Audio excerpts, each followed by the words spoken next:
What's up guys, salut, welcome back to the Ramen Addiction series. Today I want to answer a very simple question. How to make instant ramen broth? Well, it turns out that this very simple question is more likely to be a very massive problem. I don't even know where to start. What can I do? I can make a good broth, so I'm gonna start from here and then we will see just where it goes. So as a good Frenchman, a stock always starts with the same story. Carrots, celery, and onions. It's the holy trinity. But this time it's for a ramen addiction, so it's not exactly super French. We gotta pimp this up with mushrooms, whole garlic, ginger, and leeks. To give that broth more pungency, you want to char those foods nicely. For that I'm going to be using a blowtorch, just because add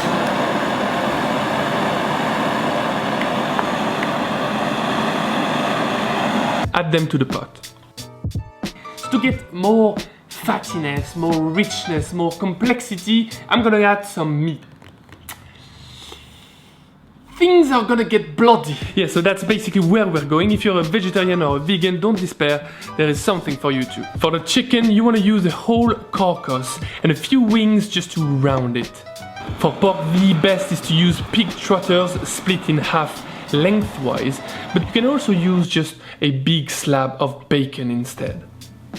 Before adding those to the stock pot, you want to give them a quick boil just to soften any rough flavor. Add everything to the pot and cover up with 3 to 4 liters of water. That broth, which needs to be reduced down, we are looking at around 8 hours of cooking time, to which you could subtract about 2 hours if you were to use a pressure cooker. Keep in mind that food should be submerged at all times, so if it were lacking water at some point, just top it all up. So a great vegetarian alternative would be to use just meaty mushrooms like porcini or shiitake, and also to use fatty food like, I don't know, avocado, coconut cream, tofu, or eggplant. Oh. You know what? Sharing that vegan alternative besides the meaty version made me realize something. Those two broths are perfectly acceptable solutions to the question how to make broth. So that's why I couldn't find the unique perfect answer to the question how to make instant ramen broth, simply because there is no such thing. There are so many answers, millions. Of course we need to narrow down the solution, so let's make a decision tree. Instant broth number 1. I want to make instant ramen broth. Lazy? Yes. Homemade? No. Mix pre-made powders. Instant broth number 1. Start again. Lazy? Yes. Homemade? Yes. Make your own powders. Instant broth number 2. Start again. Lazy? No. Powder? No. Freeze. Instant broth number 3. Start again. Lazy? No. Powder? Yes. Dehydrate, then blitz. Instant broth number 4. So I suggest we do all 4 broths. I reckon we still got some time before the cooking ends, so let's make solution number 1.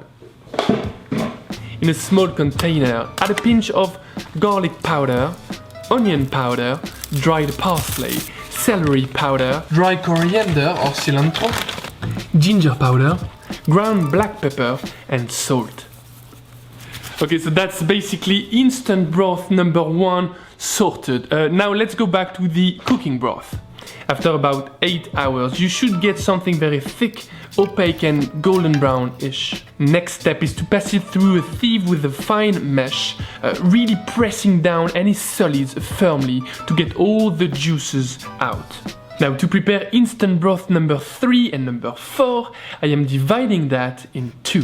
One of them goes straight into an ice cube tray. You pop that in the freezer, and as soon as it sets, you will get the instant broth number 3. The other one goes flat on parchment paper on a baking tray in the oven with the fan on the lowest temperature possible for at least 12 hours. So we are basically trying to dry it out completely to get it real solid. I'm using the oven for this, it sucks. If you have a dehydrator, please by all means use it. I don't have one, I can't make one.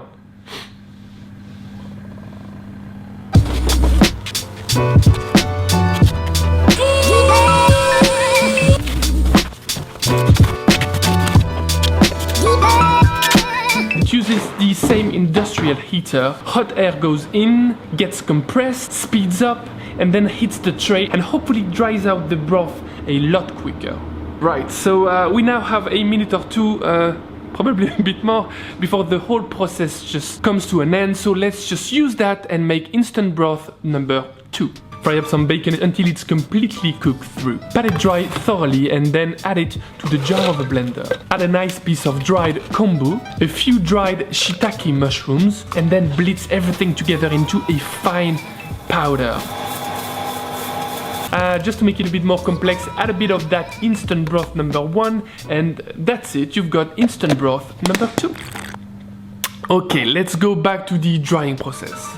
About 12 to 15 hours later, the broth is completely dry, like solid dry. All you need to do now is to blitz it finely. And there you have it, like finally, instant broth number 4.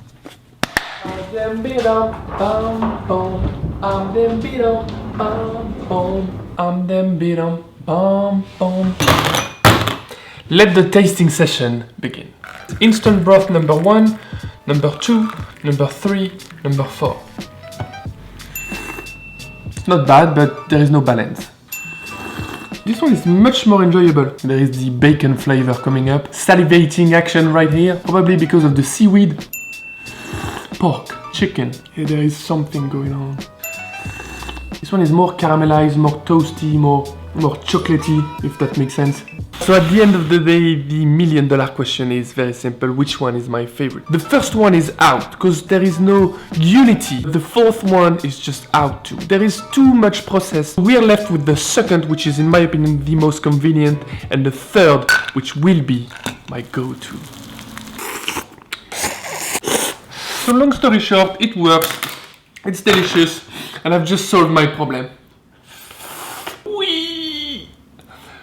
So guys, that's it. I hope you enjoyed this episode of the Ramen Addiction series. The next episode will be about making that delicious but a bit minimalistic ramen a bit better by just adding a few super available fresh ingredients. Of course, if you enjoyed this episode and you appreciated the engagement and dedication, please give it a big thumbs up, like it, and share that all over your social media. You know how it works, spread it like butter. And last, people, click subscribe because I make new videos every week, and if it's always about the food, it's more I think about understanding the food and just going deeper into our relationship with the food. In the meantime, take care, bye bye, salut.